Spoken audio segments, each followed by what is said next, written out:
अच्छा गाना कौन कौन सुने हैं? सब कोई सुने हैं ना? ताली तो बजाए करे भैया हो। ये कहां बाबे कहां बाबे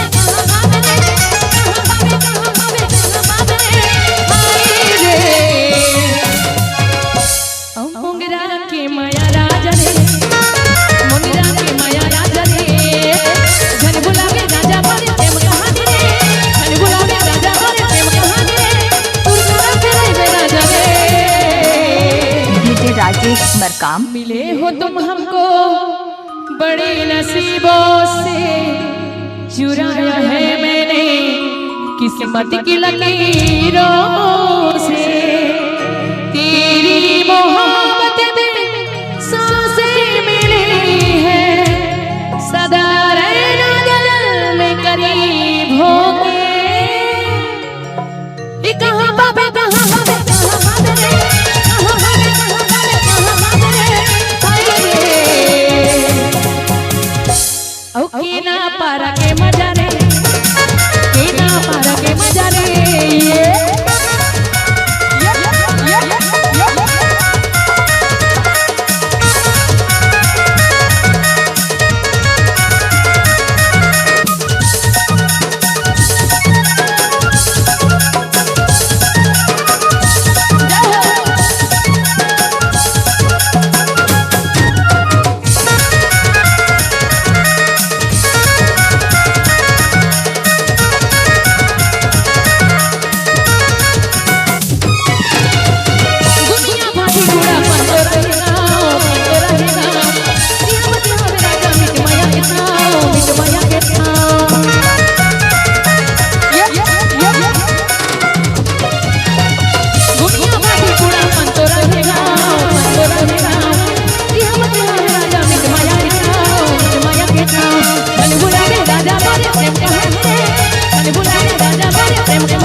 डीजे राजेश मरकाम। मोगरा के माया राजा रे, सुरता राखे रे बे मोरी माया रे,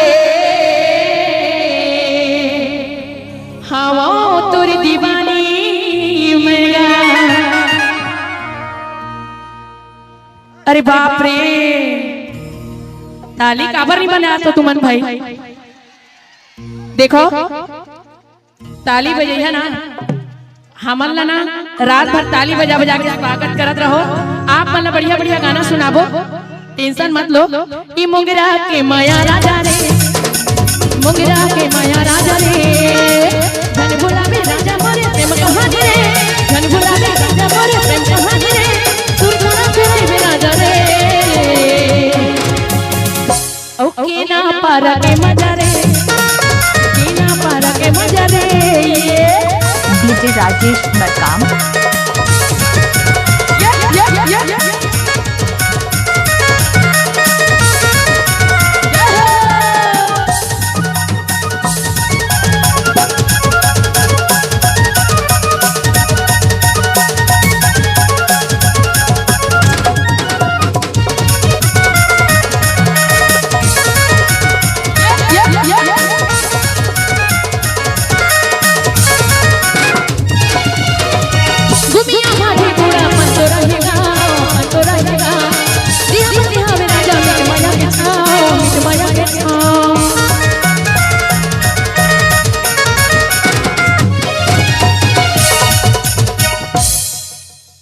अच्छा आप एक बात बताना चाहते, छत्तीसगढ़िया छत्तीसगढ़िया सबले बढ़िया ना, तुरंत खाना बनाते ना, तुरंत रांधते तेला कीथे भात। छत्तीसगढ़ी माँ तुरंत रांधते तेला कीथे भात, और अजिया बाहर जाते तेला कीथे बासी। और जे हमर गाना में ताली नहीं बजाही ना, ओला हो जाई खांसी, और खांसी का मतलब कोरोना। अब पड़ जाइए आप मन रोना। एक बार ताली बजाओ, ठीक है? ये कहां बाबे कहां बाबे कहां बाबे रे, कहां बाबे कहां बाबे कहां बाबे रे, हाय रे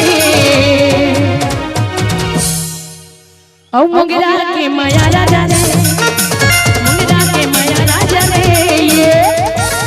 डीजे राजेश मरकाम।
सुरता राखे रे बे मोर माया लाले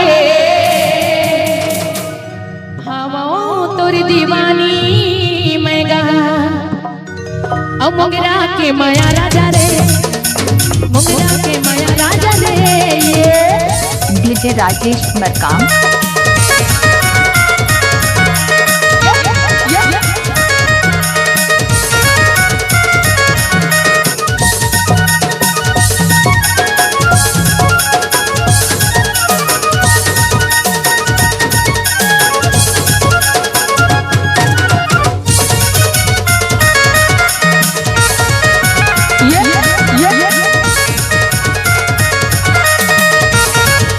डीजे राजेश